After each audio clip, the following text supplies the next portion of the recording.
So today we are going to discuss about rotation reflection axis or improper axis of rotation. Improper axis of rotation or axis of improper rotation, that is represented by Sn. Its symbol is Sn. So it is an imaginary axis on which molecule rotates with 2 pi by n angle, which is followed by reflection by a plane perpendicular to rotational axis, and molecule gets equivalent orientation. It involves two operations: first rotation with molecular axis, then reflection with the perpendicular plane sigma h. Means if we want to see the improper axis of rotation in the molecule, then we have to carry out two simultaneous symmetric operation on the molecule, and those operations are Cn, means rotation, and sigma h means reflection. So we can say that Sn is equal to Cn plus or into sigma h. So first we have to carry out rotation C with Cn axis, and it is followed by reflection, that is sigma h, that is perpendicular horizontal plane. For example, suppose this is the structure of methane, and methane, you know very well that methane has tetrahedral structure. So this is the structure of methane, where this hydrogen is below the plane, this hydrogen is above the plane, and remaining two hydrogens are in the plane. So there are three kinds of hydrogen in plane, above and below. Three kind of hydrogen present in methane, and it gives it tetrahedral shape. And we can also see this structure like this. This is dash, this is dash, this is vase hydrogen, means vase hydrogen is above the plane, dash hydrogen is below the plane, and these remaining two hydrogens are in the plane. So this is the structures. So this is the methane molecule, where two hydrogens are above and below the plane and two hydrogens are in the plane. दो hydrogen जो है वो क्या है, above और below the plane है, and जो remaining two hydrogen है वो इन द प्लेन है. सो अगर अपन इसके ऊपर C4 यानी कि 90 डिग्री एंगल का रोटेशन करवाते हैं, if this molecule is rotated through 90 degree angle और C4 एक्सिस, तो क्या होगा, जो एबव द प्लेन है, एबव और बिलो द प्लेन है, प्लेन में जो हाइड्रोजन्स हैं वो क्या हो जाएंगे, रोटेट हो जाएंगे। यस 90 डिग्री से रोटेट होंगे, एंड रोटेट होने के बाद वो प्लेन में आ जाएंगे. ओके. और जो हाइड्रोजन प्लेन में थे वो रोटेट होने के बाद कहाँ चले जाएंगे, एबव और बिलो द प्लेन चले जाएंगे. इस नंबरिंग से थोड़ा कंफ्यूज मत होना, नंबरिंग जस्ट ऐसे ही समझने के लिए. आपको ये देखना है कि जो दो हाइड्रोजन है और जो above and below the plane थे वो कहाँ चले गए, प्लेन में, एंड जो प्लेन में जो हाइड्रोजन थे वो कहाँ चले गए, above and below the plane में चला गया. Clear.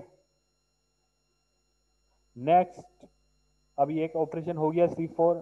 Now we will carry out the sigma H, यानी कि reflection. Sigma H means perpendicular reflection और perpendicular plane.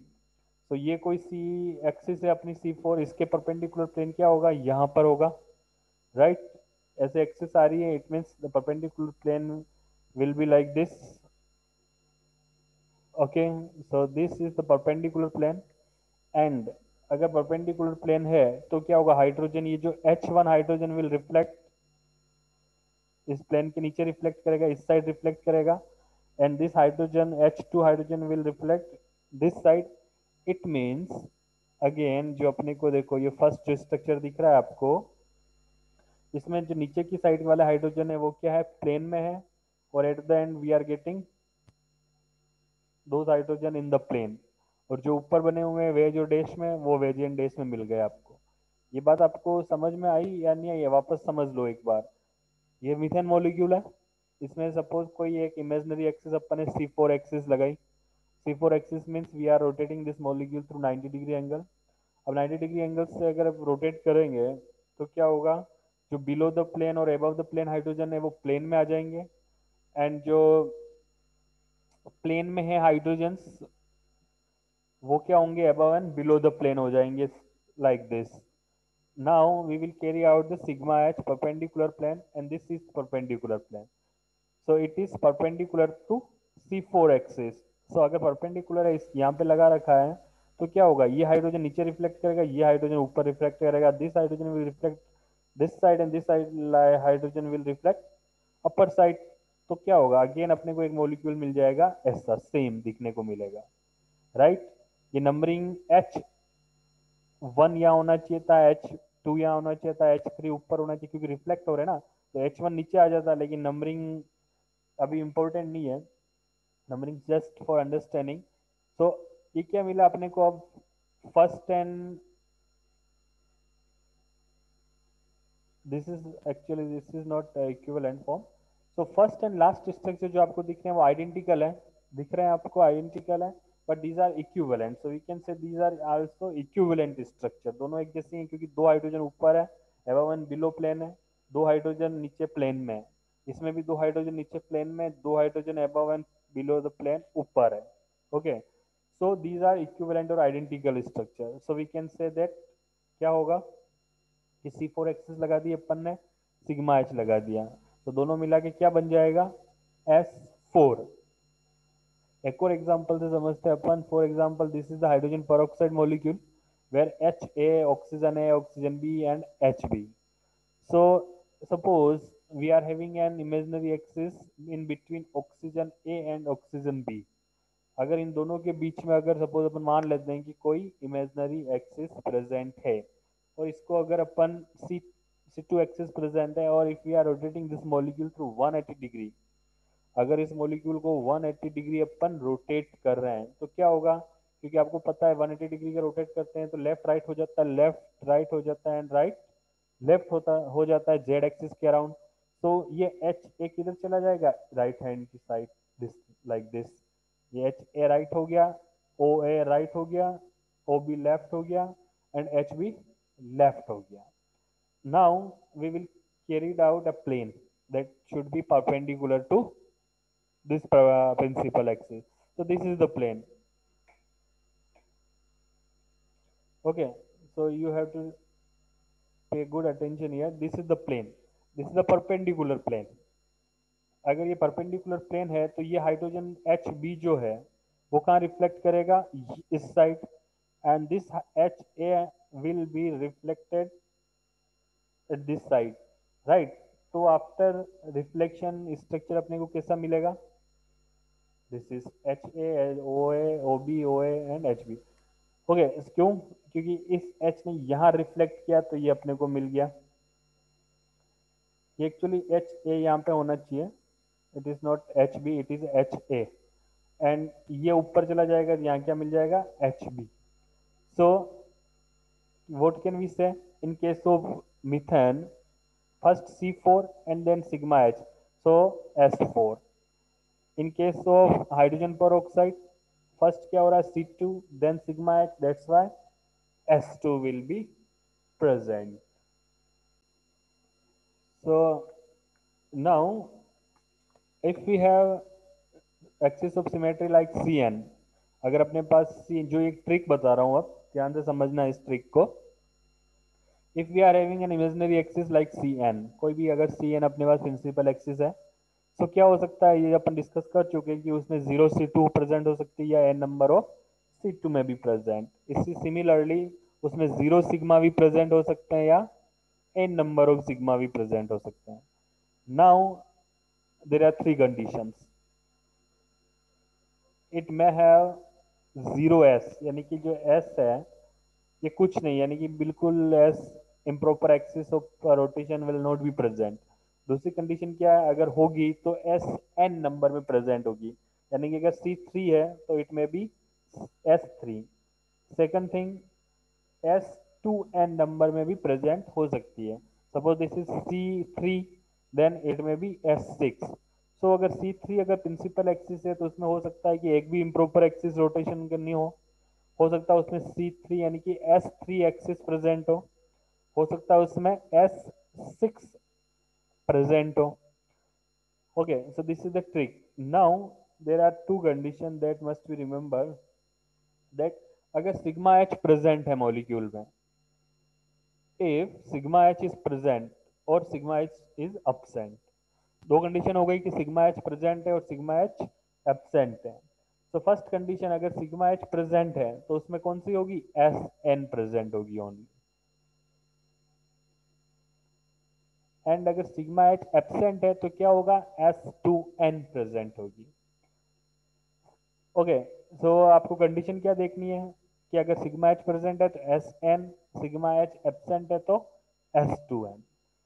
For example, if we are having C4 symmetric axis or axis of symmetry as a principal axis, then zero number of C2 हो सकती है या फिर 4 number of C2 हो सकती है. zero number of sigma V हो सकते हैं या फिर 4 number of sigma V हो सकती है. कंडीशन वही हो सकती है कि इसमें आप 0s हो सकती है यानी कि s एब्सेंट हो, दूसरा S4 प्रेजेंट हो सकता है, तीसरा S8 प्रेजेंट हो सकता है. Now how will we distinguish that whether S4 is present or S8 is present? So we have to see the sigma h. अगर sigma h present है तो S4 present होगी, sigma h अगर absent है तो S8 present होंगे. So this is the simple trick. For example BF3 है, BF3 में क्या है, C3 present होता है प्रिंसिपल एक्सिस, तो C2 कितने नंबर में प्रेजेंट होती है, 3. सिग्मा वी भी कितने नंबर में प्रेजेंट होते हैं, 3. Sigma H 1. अब 1 क्यों होता है, क्योंकि आप पता है आपको कि sigma H will only be 1. Sigma H हमेशा एक ही प्रेजेंट होगा और वर्टिकल प्लेन एक से ज्यादा प्रेजेंट हो सकते हैं. तो इसमें इम्प्रॉपर एक्सिस ऑफ रोटेशन कौन सी प्रेजेंट होगी, S3. क्यों, क्योंकि सिग्मा एच प्रेजेंट है. तो अपनी कंडीशन क्या है, अगर सिग्मा एच प्रेजेंट है तो SN, that's why sigma H अगर प्रेजेंट है तो S3. Okay, so similarly, if we are having tetrachloroplatinate, yeah, PTCl4, then it will have C4 principal axis, 4 number of C2, 4 number of sigma V, and it has sigma H. That's why it will have S4 axis, improper axis of symmetry. Now, these are some examples. This is a staggered conformation of ethane has an S6 axis. And अगर ये कोई inorganic complex है जैसे octahedral hexamine cobalt third complex है तो उसमें क्या present है, 3s4 पॉसिबल है इसमें. तो ये अपन नेक्स्ट जैसे एग्जांपल आएंगे वी विल डिस्कस. तो जस्ट आपको एक आइडिया के लिए कि स्टैगर फॉर्म अगर है तो कौन सा S6 प्रेजेंट है. अब इसमें S6 क्यों प्रेजेंट है, जैसे आप देखोगे कि C3 तो इसमें लग रहा है अपने को C3 प्रेजेंट है, बट इसमें ओरिजेंटल प्लेन प्रेजेंट नहीं हो सकता. क्यों नहीं हो सकता, क्योंकि स्टैगर्ड फॉर्म है तो हाइड्रोजन एक दूसरे के सामने नहीं होंगे, एक दूसरे के आगे पीछे नहीं होंगे, ये एक दूसरे के बीच में होंगे. और अगर एक दूसरे के बीच में होंगे तो अपन प्रिंसिपल एक्सिस के अराउंड अगर अगर प्रिंसिपल एक्सिस के अराउंड सिग्मा एच या प्लेन डालेंगे परपेंडिकुलर तो क्या होगा, क्योंकि एक दूसरे के पीछे नहीं है इसलिए हाइड्रोजन की जगह हाइड्रोजन नहीं आएगा. तो it means it doesn't have sigma H, that's why it will have S6 और C3 प्रिंसिपल एक्सिस हो जाएगी और S6 improper axis of rotation हो जाएगा. नाउ सेंटर ऑफ सिमेट्री और inversion centre of symmetry, that is represented by I or Ci. So it is an imaginary point present in the molecule through which reflection gives inversion of the molecule, means every atom of that molecule gets inverted in equivalent form. इसको समझने के लिए अपन just consider this image. ये एक image है, इसको consider करना, आप समझना जो भी अब आने वाला है. ये भी एक इमेजनरी पॉइंट ही होता है मॉलिक्यूल में.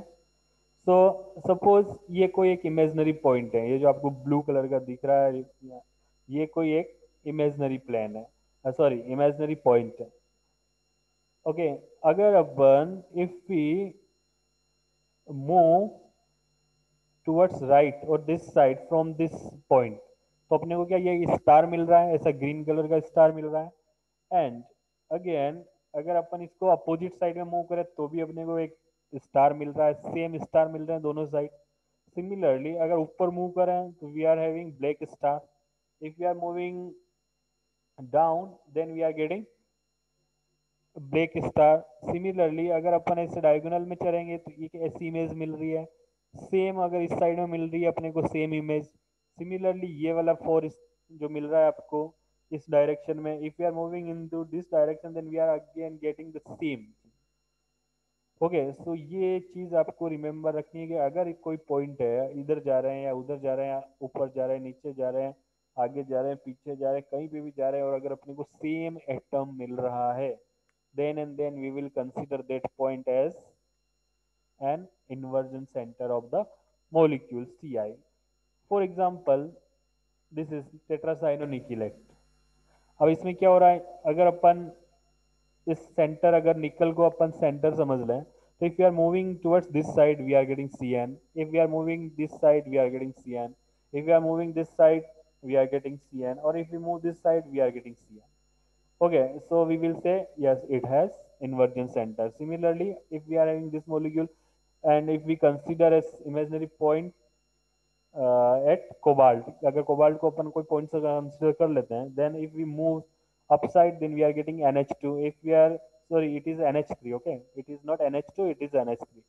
So if you are moving upper side then we are getting NH3. If we are getting, sorry, if we are moving lower side then we are getting, or downside, NH3, the same molecule. If we are moving towards this side we are getting NH3, if we are moving this side we are getting NH3, यानी कि same molecule मिल रहा है, अगर इधर भी जा रहे हैं तो भी सेम, इधर भी जा रहे हैं तो भी सेम। सो इसमें we will say that there is a presence of inversion centre. Similarly ये है, अगर इसमें डबल बॉन्ड के बीच में if we are consider a point, imaginary point consider करते हैं, उस इमेजनरी पॉइंट से ऊपर जाते हैं तो ऑक्सीजन मिल रहा है, उस इमेजनरी पॉइंट से नीचे जा रहे हैं तो we are getting oxygen. That's why we will say yes there is inversion centre. Similarly अगर नाइट्रोजन है तो ट्रिपल बॉन्ड के बीच में अगर कोई पॉइंट कंसीडर करते हैं तो ऊपर जाएंगे नाइट्रोजन, नीचे जाएंगे nitrogen, we will say yes it has inversion centre. CO2, if carbon को if we consider as point of inversion और पॉइंट कंसीडर करते हैं तो ऊपर जा रहे हैं वी आर गेटिंग ऑक्सीजन, नीचे जा रहे हैं we are getting oxygen, so we will say yes it has inversion centre.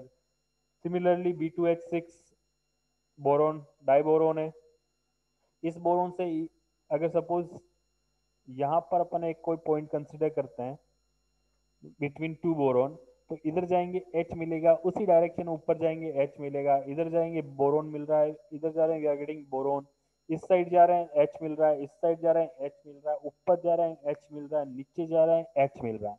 So we will say yes it has inversion centre.